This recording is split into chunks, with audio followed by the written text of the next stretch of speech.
Well, sir, who the heck are you? I'm Ernest Hibbert, and I'm just an ordinary person who is now, for my title, I'm Project Manager of Community Awareness Programme in Wakefield.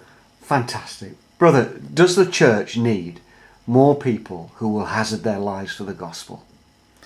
Most certainly. I mean, I was reading an article only yesterday by J. John, the famous evangelist, and he was saying that, you know, the church today runs for the people inside of it instead of the people who are out.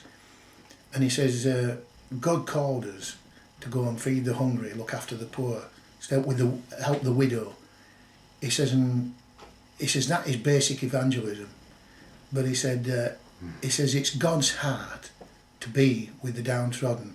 It must be, because he found us. So therefore, you know, this is God's heart. So I think any church that is not involved outside its own four walls shouldn't be called a church. Do you think that we've got a fear of failure? I'm sure we have. You know, and I think that's something that is inbred in us. You know, because, you know, what have we got?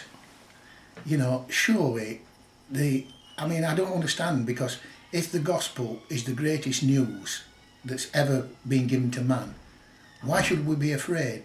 If I find a restaurant that is value for money, I tell all my friends about it. You know, and I just don't understand why a church can have the greatest thing that has ever happened to mankind and not get excited and be afraid to go and tell somebody.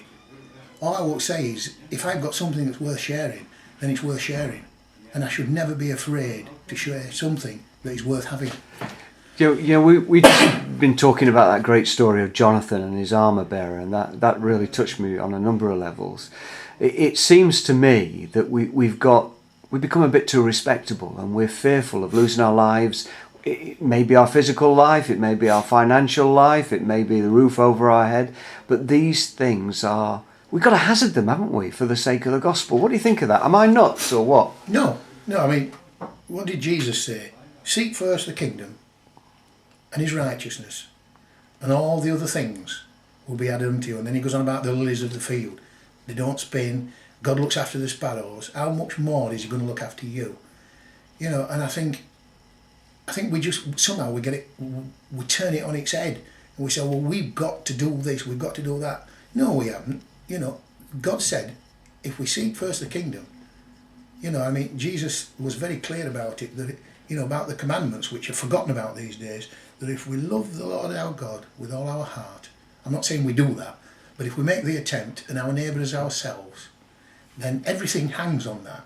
And if we are doing that and seeking first that kingdom, then why should we worry about the day-to-day things? God knows what we need anyway. I think there's a big difference between what we need and what we want. Is God providing for you and your organisation what you need? Almost certainly. As we look back over nearly 17 years now, we have never wanted for anything. And I can honestly say that. We have never wanted for anything. All our needs have been met. God doesn't say he'll supply for our wants, but he'll supply our needs. Do you think that the church is relevant to Britain in the 21st century? Are we relevant? We should be. I think I better be careful here, because I might get into trouble. There are so many of the clergy of all denominations who do not know now what they believe. Our nation was built on the gospel. It was built on Bible principles. We have and I include myself, we have successively over generations watered it down, made excuses. We don't even believe that Jesus was born of a virgin birth anymore in a lot of areas. You know, how can we expect then to be relevant?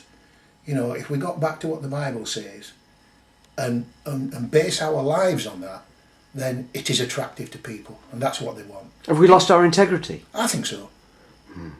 When you don't know what you believe, you automatically lose your integrity. You know, and if you you know, there's an old saying, compromise always leads to defeat. You know, pardon me, I listened to a guy preaching a few weeks ago, and he said this: dogma is not always the truth, but the truth is always dogmatic. And the truth doesn't need anybody to defend it. And what is true will always stand up, and it will be tested. And it will stand on its own integrity. And if we speak the truth, we must speak it in love, but if we speak the truth, we have nothing at all to be afraid of. Have we lost our faith in the message of the Bible and its power? I think we have. I think that is the crux of it. We no longer believe. We no longer know what we believe. You know, the gospel is so clear and so pure and so plain. You know, it's simple. You know, it's the Bible says it's foolishness. You know, and the more you try, you know, the more you get intellectual and try to work it out, the more you realise you can't understand it. And yet, to simply put it into action in your life, it works. And God says, if you believe, you'll see. Society wants to see and then believe. It doesn't work that way. How can we, you know, I'm a preacher myself, is preaching dead? How can we better communicate the Bible, the truth of it, the integrity of it? Is preaching dead? No, because, you know, God said it's by the foolishness of preaching. I don't think we live in a different generation, and I believe that we should be relevant to a generation. To stand on a street corner with a black suit on, and I'm not decrying this, but a big black Bible, looking serious, people will just look at you and think, what's up with him? And I go back to where we started. If there's a family in need, and you go to them, and you help them, and you pray with them, they will ask you why you're doing it, and then you give the reason. Because God's told us to do it.